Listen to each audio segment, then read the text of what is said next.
একটা 5 star hotel বানাইবো সোনাঘাট Madhabpur, অন্তত আমাদের 300-400 ছেলে মেয়ে কাম করতে পারবো এখানের মধ্যে। এরপরে সারা দেশের মানুষ, ওই যে শ্রীমঙ্গল আছে গ্রান্ড সুলতান, বাহুবল আছে প্যালেস, সোনাঘাট মাধবপুরের কুস্তা নাই। আমি সোনাঘাট মাধবপুর কুস্তা একটা নাম না বানাইয়া আমি আল্লাহর কাছে চাই, আল্লাহ তুমি আমার দুনিয়ার থেকে নিও না। এরপরে গত পরশুদিন পাইছেন কিনা আমি ফেসবুকে দিছি, একটা টেকনিক্যাল স্কুল এন্ড কলেজ, এটা সোনারঘাট হইতেছে, এটা অলরেডি কাজ হয়ে গেছে, মাধবপুরও আছে, সোনারঘাট আইতেছে। 25 কোটি টাকার রাস্তা বানাইতাম পারবো, এটা আগামী সেপ্টেম্বর থেকে কাজ শুরু হইব। 12.5 কোটি মাধবপুর, 12.5 কোটি সোনারঘাট। এরপরে আপনারা জানেন কম্বাইন্ড হারভেস্টার ফাইবার কথা আছে 10টা, আমি অনুরোধ করি আরো 5টা বাড়াইয়া 15টা আনছি। ওই যে ধান কাটেছে দেখছেন নি, ওই যে ধান খাইতে ধান বইরে ওইটা একবারে বড় মেশিন যেটা, এটা আনতেছে। এরপরে আবার আগামী কালকের থেকে আজ শুরু হইতেছে সাইফোর্স নামে একটা কোচিং সেন্টার আছে। এখন এরা অনেক উপরে গেছিল। আমি যখন ছোট আসলাম তখন এরার আন্ডারে আমি IELTS করছি, টোফেল করছি। এরা এখন সিদ্ধান্ত নিছে কালকে থেকে ক্লাস শুরু হইতেছে, এরা ঢাকার থেকে শিক্ষক পাঠাইতেছে। এরা চ্যালেঞ্জ করছে আমার সাথে যে এমন ভাবে আমি তোমার এলাকার মাধবপুর এবং সোনারঘাটের শিক্ষকদেরকে আমি এমন ভাবে ইংলিশ পড়াইবো যাতে সোনারঘাট মাধবপুরের কোন ছাত্র ইংলিশে ফেল না হয়। আমরা দেখা যায় মাস্টার্স পড়ে 2 কথা ইংলিশ কইতে পারে না, বাংলা বলতে। এর বিদেশ পাঠাও, এয়ারপোর্টে যদি জিজ্ঞাসা নাম কিতা, কয়ার বাবার নাম।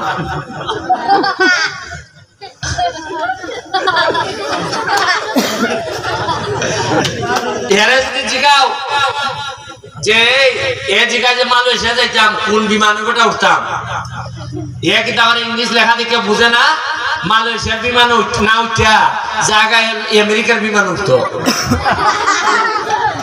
কারণ ইংলিশ জানে না, এক হইতো কিতা।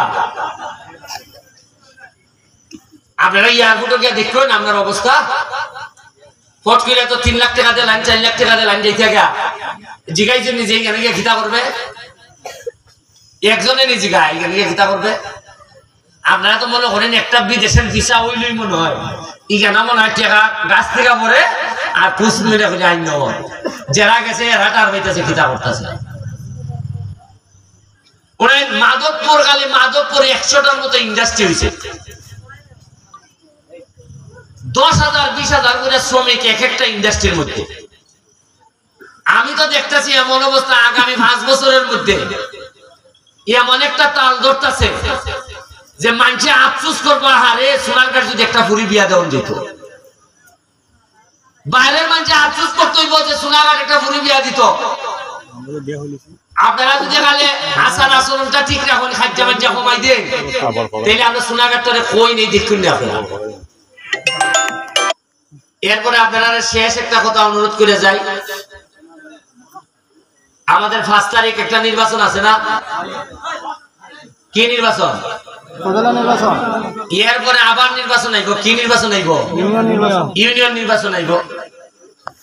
আমি আপনার কাছে কারো পক্ষে ভোট চাইতাম পারি না, কারণ আমি এমপি হিসাবে কারো পক্ষ নিতাম পারি না, এটা আচরণ বিধিতে মানা। তবে একটা মানুষের একটা পক্ষ আমি নিতাম পারি, এটা হইল আমি যদি দাবি করি যে ভাই জানি আপনারা নির্বাচিত করেন, আপনার কাছে একটা অনুরোধ যে একটা সৎ মানুষের নির্বাচিত করেন যে চুরি করতো না, এটা আমি চাইতাম পারি না আপনার কাছে।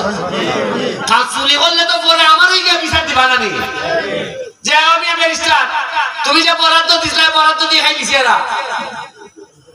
কারণ মানুষ তো বেয়াইলা করতে চায় আর একটা সৎ মানুষের সাথে নেই। সে নিজে যদি সৎ হয় তে বেয়াইলা কার সাথে করে?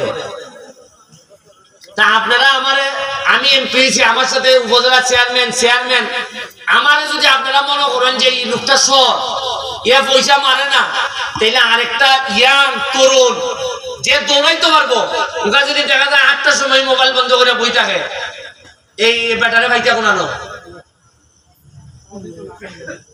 আমি তো এমপি আমার ভাইটা না আমি যেমনি টাকা চেয়ারম্যান বানাইলা যারে ও যদি 8টার সময় কইরে আমার মাথাটা বেদনা রে দেখা না কাম করতো কিলা ওকে আপনাকে দেখলা যে বেটার বয়সে কুলায় না ওকে কেমনে বা আমি বেটারে ডাকতাম এখন ই চিন্তা মাথার থেকে ওরাই দিতুইবা চেয়ারম্যান মেম্বার এমপি কোন সাহাবুব না কোন বড় নেতা হতো না তাই লেখা খামলা কিনে করতেই বা এলাকার এমনি কি তার নেতা আগের চিন্তা শেষ বড় বড় কোট চোট লাগাই আইয়া দেখুন না কেন্দ্রি বুঝাইছি গামতাছি 3টা কেন্দ্রি বদলানি লাগে ডেলি আর আমি ভাবতাম না আরা দিন একলা প্রোগ্রাম করলে কি তো হয় সেন্টুন মাইয়া পুলিশ লইয়া আইয়া দেখবো পয়সা দেখবো